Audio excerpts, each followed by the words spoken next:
Thank you for joining us today with Christpoint Church. We hope that you enjoyed this message by our lead pastor, Steve Qualls. Welcome home. Easter sermon series. Welcome home with us this morning. Hey, the vision. Let me just start out. I don't want you ever to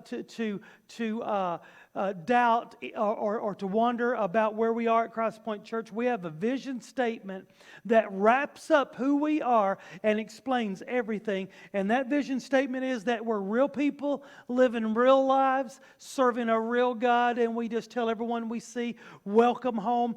That's who we are. And let me just tell you this morning, if you're viewing this morning by TV, we want to thank you for allowing us in your homes and in your living rooms on a weekly basis. Thank you, DTC customers. Thank you, Ben Lomond customers. Thank you, YouTube viewers. Thank you, radio listeners. We enjoy so much spending our time with you, and I know that you are just as real as we are. And Facebook Live this morning, welcome home. It's good to see you guys. And it's good to have church online, but we're ready to get back together. So Facebook online, sermon online this morning, Christpoint Church. We are Christpoint Church, and we're in one church. We're one church, and we're in two locations, several media outlets, and we want to tell you, welcome home. Hey. After Easter, this is the sermon series we started last week because we want to look at what goes on in our hearts and our lives and what went on in the Bible. How are we any different than the men and women of the Bible times, the men and women that Jesus encountered after Easter? So we've just entitled this sermon, Gone Fishing. Now, I've used this title before. If it resonates with you, it's because I've used it before. And we've entitled this sermon for this series, Gone Fishing. So let's just start right out of the gate. John chapter 21, and let's look at verse 3. And I just want to tell you, this is after the resurrection. And so this is after some time spent briefly here and there with Jesus. So this is Simon Peter, and he said to them, I'm going fishing. He said, I'm going fishing. They said to him, hey, we'll go with you. They went out and got into the boat, but they fished all night and they caught nothing. So Peter says, hey, I'm going fishing. So I want to look at that, but I just want you to know a bad day fishing is still better than a good day at work. So we've got a lot of fishermen, and we live in Middle Tennessee. We have a lot of fishermen, a lot of avid fishermen, and sometimes, a bad day of fishing is always better than a good day at work. But sometimes sometimes we're fishing when we need to be working. So I just wanted to throw that one in there. Hey, Jesus, in all of their thinking, is gone. In all of their mentality, He is gone. Everything that we knew and we operated in is gone. We spent 3.5 years with Jesus, and now that opportunity is gone. I don't think they were even thinking about a new normal. I don't think they were even considering a new normal. Peter speaks up and he says, I'm going fishing. Now, there is a reason why scholars believe he said that in this fashion. So, Jesus, as they know Him, is no longer existent. So they're still trying to figure this out. Jesus has appeared to them already several times. He's already talked with them on occasions, and they've even touched Him and even fed food to Him and gave Him strength for His body. Now, they are bewildered. They find themselves bewildered and maybe a little bit depressed. I think many of us can attest to what they're going through or where they are, and maybe a dark season of in their lives. Many of them are scared. We know that they were behind locked doors. We know that they were hiding. So many of them are scared. But this is the one I want to key in on. I think they were disoriented. Because if you're in a little bit of a boxing match, now I don't get in boxing matches anymore. Kind of maybe did a little bit when we were kids, but I don't get in boxing matches anymore because I don't want to get my bell rung. So see, here's the thing. If you get hit right between your eyes, if you get hit right in the nose, you know what? You get disoriented. You get a little bit disoriented, and you know that you're in the ring. You just don't know what's going on. You know that you have boxing gloves on. You just don't know which corner belongs to you. See, I think that they had their bell rung, and they are just a little bit disoriented. So Peter speaks up. He's the emerging leader anyway. He speaks up and he says, hey guys, I'm going fishing. So I want to kind of reiterate to you in like a 2020 terminology. So some 2020 vernacular. I'm going fishing. You know what I believe he was saying? Hey, it's been a good run. It's been a good run. Thanks for the time spent. I'm done. And I believe he spoke it. Instead of just going, I believe he spoke it just to find out who was going to be with him. So he pretty much finds out real quick that he's got half the disciples in a fishing boat with him. So Peter and 6 of these guys, they go out, they board their boat, they get their fishing gear, they fish all night, and they end up catching absolutely nothing. So they're fishing throughout the night. This was their custom. This is when they fished, and they caught nothing. So you know what? A good day at work might just be better than a bad day fishing. So 7 disciples, they're out on the water, they're fishing, it's getting, day is breaking, the sun's coming up, and they had actually witnessed the resurrection a few days earlier, and maybe still just a little bit uncertain about their future and what lies ahead for them. So they don't know, they're disoriented, they've had their bell rung. So some scholars, I like to make sure that you don't think that we've placed something in the Bible or that we have fabricated something. I just want you to know that Bible authorities, some believe, and I tend to believe with them, that Peter was giving up on the ministry. I tend to agree with this thinking. He was giving up on the ministry. Why else would he speak it to let them know that I am done? Why wouldn't he just leave and say, hey, I got to go, and just quietly go off and go back to doing what he was doing? He made an announcement to gauge the consensus of the room, to see where they were. Where are you on your thinking? Am I the only one thinking crazy thoughts? Am I the only one thinking that this run may be over? This was a good run. It was a good trip, but I think it's over. So he says, hey, I'm going to go back fishing. Many believe that he was going back to work. He was going back. He was quitting on the ministry, going back to work, going back to his comfort zone. Now, I want you to realize, Jesus is the master at getting us out of our comfort zone.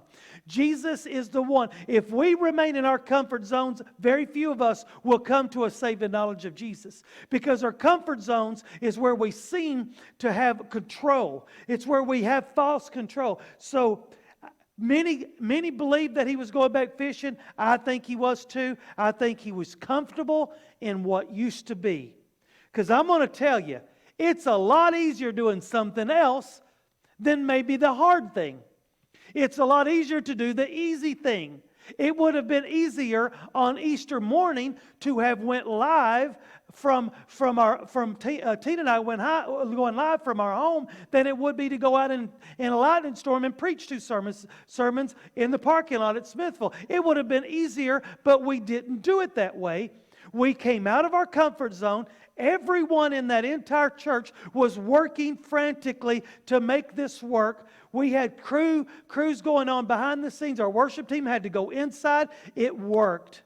It worked. We had an anointed, wonderful experience in the Lord. And if you was there, you know what I'm talking about. If you wasn't there, we invite you to be with us at the next gathering. So he's got 7 of these disciples with him, and he's already made his mind up that he's quitting. Not that he wants to. He feels like he's forced to quit. Jesus is not here anymore. Jesus is the one that led us. He's the one that fed us and instructed us and taught us. And now he's not here anymore. So I'm done. It was a good run. I'm going back to doing what I used to do. So I'm going back to doing what I know best. See, I know ditch digging. Now, that's not a hard thing to know. But I know how to operate equipment. I could go back to doing that. I know how to do some business. I could go back to that. And believe me, I've thrown out some requests to the Lord in the past months. Lord, Should I pick up some extra money doing some things here and there? Just some extra things. And you know what I keep getting from the Lord? No. No, I haven't called you to do those things. I haven't called you to remain in your comfort zone. I haven't called you to go back to doing what you used to do. I've called you to fish. And that's what I've called you to do. So I'm calling you to fish, and that's what I want you to do. So you know what? Fishing gets me out of my comfort zone. And God has not called us to fish for fish. He's called us to fish for men. So, He says, I'm going to go back to work. This makes all the sense in the world. I'm going to be honest with you right now. If you're not making money doing what you're doing, you will go do something else because it makes sense. If you're driving on the wrong road and you're not getting to where you need to go, and you pull up your GPS and it says turn around, you turn around because it makes sense. So it makes sense for him to go back to doing what he used to do. So after all, it gets him out of the limelight. It gets him off the threat of death list.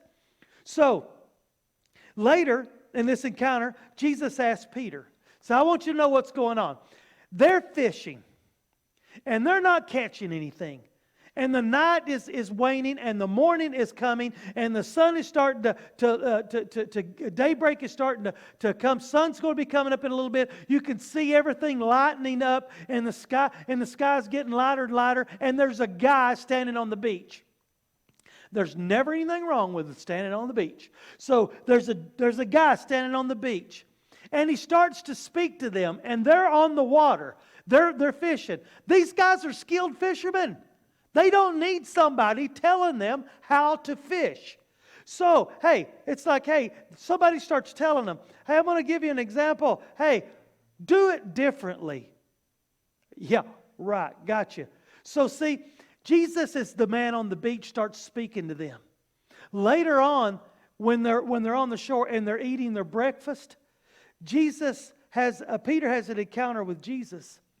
And Jesus reiterates to him 3 times, I want you to follow me, and I need you to understand your allegiance to me.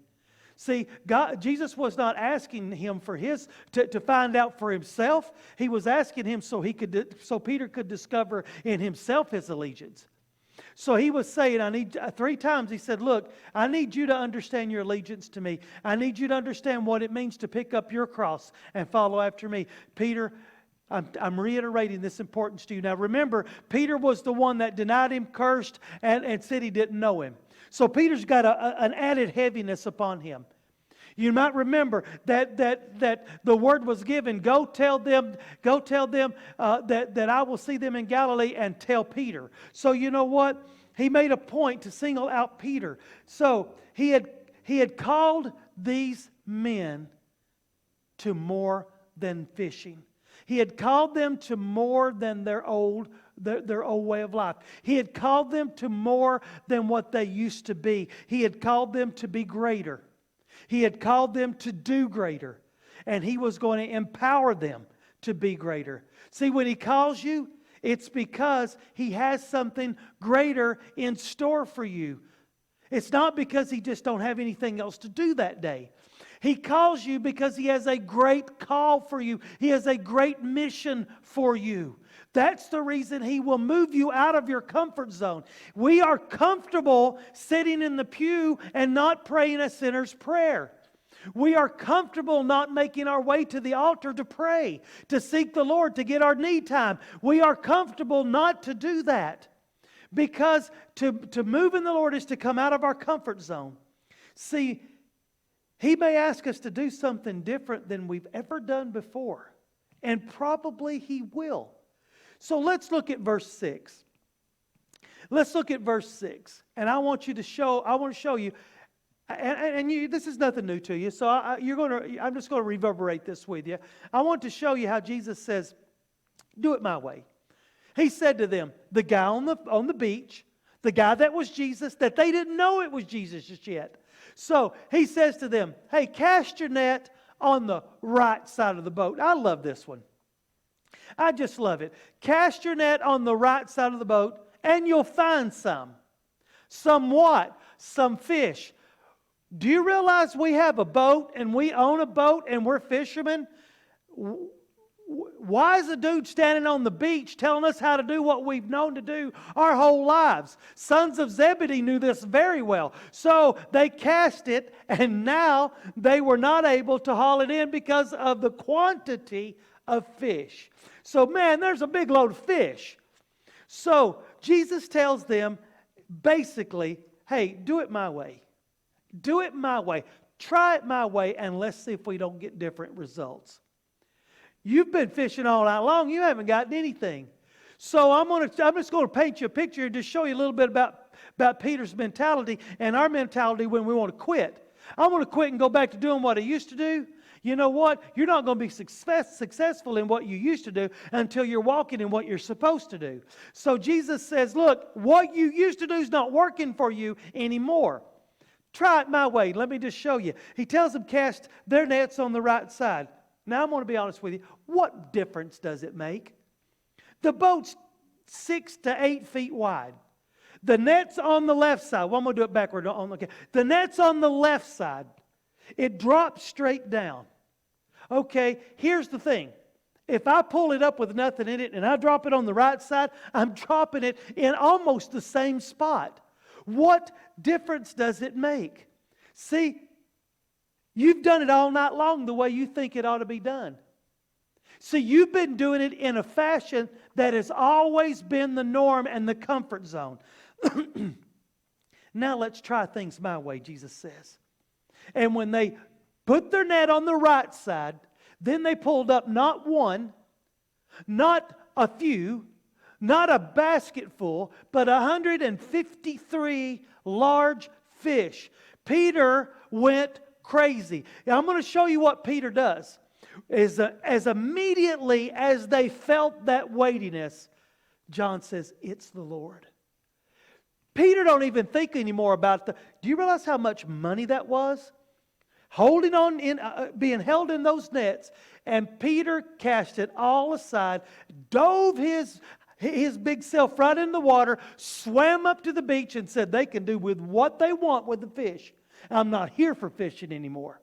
See, Peter went in and left the disciples to drag the net. So, God's nets are never too full. I want you to get this in your head. God's nets are never too full. Peter was still, though, Peter in that boat, Peter in that room, Peter on that shore was still operating in the absence of the Holy Spirit. Peter was operating in the absence of the Holy Spirit. He was still not thinking Holy Spirit. He was still thinking of his own. So, see, he thought he was in control of his own provision. I'll just go out and make my own living, do my own thing. I had a good 3.5-year run. See, a good day at work is better than a bad day fishing. John chapter 21 again. Let's look at verse 4. Just as day was breaking, Jesus stood on the shore. There's the guy on the beach. Yet the disciples did not know that it was Jesus. So the whole time they're out there fishing, and a guy's telling them how to do it, and the thing is they don't know it's Jesus. You know what? I think we go through life, and I think we've got Jesus on the shore trying to tell us, if you'll let me spiritually in your boat, I'll show you what it's like to catch fish. And the whole time, I think what we're doing is, I got this. I'm in my comfort zone here. I'm in my world. This is my wheelhouse, big boy. Hey, we don't realize it's Jesus. We go through life rejecting the one who can fill our boats, and we let him stay on the shore. The good thing is, these guys listened. See, just as day was breaking, there stands Jesus. See, just when the nets were at their emptiest, might be kind of where you are right now. Your net may be empty. Your bank account may be pretty sparse. Your just the dread and the heaviness of everything that's going on. You may be at your emptiest. I'm going to tell you something. Jesus is standing right there. See, just when the night gets its darkest, Jesus is standing right there. See, when we think it's time to give in and quit, Jesus is standing right there. He's not the one going anywhere. Just when the devil thinks that he's got our minds tricked, just when the devil thinks that he's won, just when the devil thinks he's got us ready to quit and move our family into a comfort zone. There stands Jesus right there. See, let me dare you to think outside the box. Let me dare you to think outside the boat. Let me dare you to think outside of where you're fishing. The devil wants you to get your family in your comfort zone. That's what he wants. He wants you to take your family into your comfort zone where you have control and they will die and go to hell. Does that sound harsh? Well, I'm sorry, because it may be. But I'm telling you, I think I want to give you as real as I can, as hard as I can. So the devil wants you to get in your comfort zone and bring your family in. All the while, Jesus is standing right there. He thinks he's got you tricked, but Jesus is standing right there. See, just when it's dark and just when the nets are empty and just when the bills aren't paid, Jesus is right there. See, just at the point when everyone around us is wanting to quit and give up. See, now is the time to be the man on the beach. Now is the time to dive in the water and forget about everything else. Now is the time to sit around the coals and share a meal with Jesus and become intimate with Jesus. Now is the time to tell everybody about that. Now's the time to tell everybody about the Savior. Now's the time to tell everybody about the man on the beach. Now's the time to tell everybody that changed the course of our lives. Now's the time, because now's when they need to hear it. We've been in seclusion long enough. Now is the time. We're about to come out. Now is the time. See, are we going to keep him in the distance? Are we going to keep him at a distance? Because they could have kept him at a distance. They acknowledged it was Jesus. They could have stayed in the boat. They could have taken their fish and gone a different direction. Are we going to keep Jesus in the distance? Are we going to keep him alone on the beach? Because I'm going to tell you, he's not just on the beach. He's preparing intimacy for you and I. He's preparing a meal for you and I like he did for Peter. Are we going to keep him on the beach, or are we going to jump in? Are we going to keep him at a distance, or are we going to leave everything behind, forsake everything that we have, everything that we know, and dive in with everything? Because I love that Peter, at that point, a moment before, I'm fishing, I'm going back, I'm quitting. But when he knew Jesus was there, he was willing to give up everything. I don't want the fish. I don't need the fish. All I need is what I need is standing on the shore right now. That's where the nets are the fullest, is at the campsite. That's where the nets are fullest. So it's after Easter. It's after Easter. If God has done something in your life, then now's the time to cultivate it. If God has spoken into your life, now's the time to spread that gospel. If God has been faithful to you and been a loving Savior to you, now's the time to let everybody know. Now's the time to worship the man in the sand. The man whose feet are at the edge of the water. The man who has a meal prepared for you. If he's done something for you, it's after Easter. Then don't turn back. Cultivate what he's done and keep moving forward. Don't stay on the boat. Get to the campfire. If he hasn't yet, then you're in a good place, because we're going to give you that opportunity. If he hasn't spoken to you, then we want to pray. We want to pray that prayer right now. So I want you to pray that with me. I want you to pray a sinner's prayer with me, because I don't care if we are in different homes right now. I don't care if we're in different states right now. I don't care where we are. Now is the time that you and I pray a prayer. We're not going to deviate from what God's called us to do. We're not going to deviate from it. We're not going to get off our plan. See, the devil would like for us to stay in our comfort zone and not have sinners' prayers, but we're not going to stay there. We're going to push out of our comfort zone, and we're going to literally give you an opportunity to pray a sinner's prayer. I want you to pray it with me right now with your heads bowed and your eyes closed.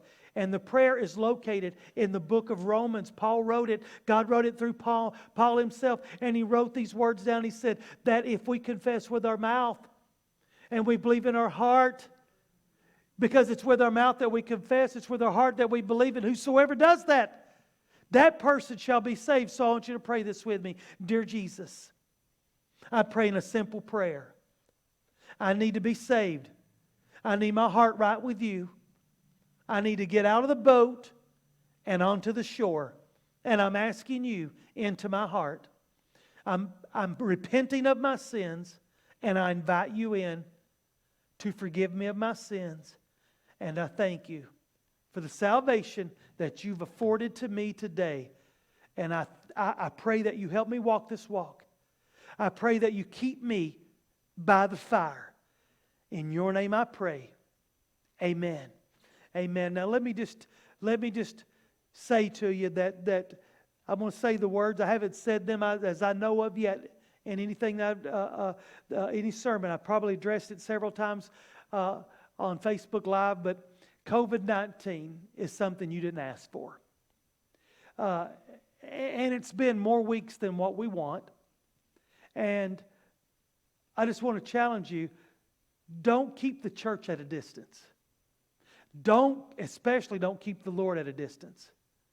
And I want you to also not keep connection with godly people at a distance. Don't slip back into your comfort zone. Don't slip back into your fishing. God's called us not to fish anymore in that fashion. God's called us to walk with Him and fish for men. So don't slip back into your comfort zone. See, Jesus was just getting started with Peter. He was just getting started with Peter. Peter was willing to give up. I believe that. Peter thought that he had a good run. I believe that.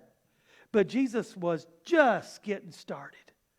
Peter stood by a fire and denied the Lord while the Lord was dying. Cursed and made it known that I am not the Galilean that you are talking about. I am not from the same region. I am not who he is. I am not one of his disciples. Peter had to be re-energized. He had to be re-influenced. He had to be brought back into a real intimacy with the Lord at that fire. So Jesus was just getting started with Peter. Peter was about to give up before he even got started. So I want you to look at, before we finish, I want you to look at Acts chapter 5, verse 15 with me. And you read that's at the bottom of the screen. But people basically brought out their sick. And they laid their sick on cots and mats in the street, so that when Peter went by, his very shadow may cast upon them and heal them. Now, this was the guy that almost quit. This was the guy who said, I'm going back to my comfort zone.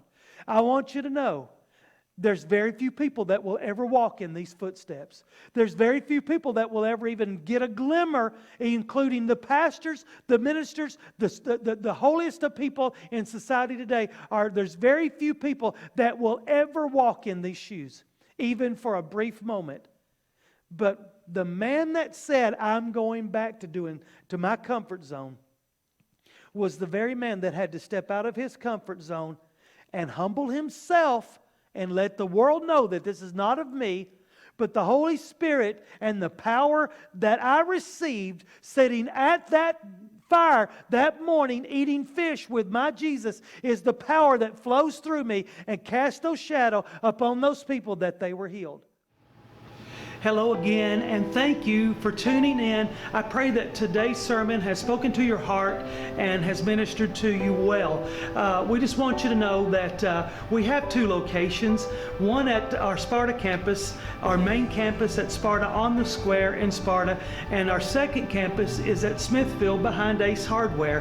And we would love for you to call Christpoint Church your church home. And if you're viewing this and you can't get in to church and you feel like you want to be a part of the church, then you can always be a part of the church. Just drop us a note and let us know that you enjoy being on board with us. And if you'd like to give and be a part of the ministry, then you can do that by just sending a check to one of the locations at 614 Murphy Street, Smithfield, 13 Liberty Square in Sparta, and we'll get you on the road. We just love you so much, and you can download the Christpoint Church of Tennessee app, and and you can give online. So we are real people.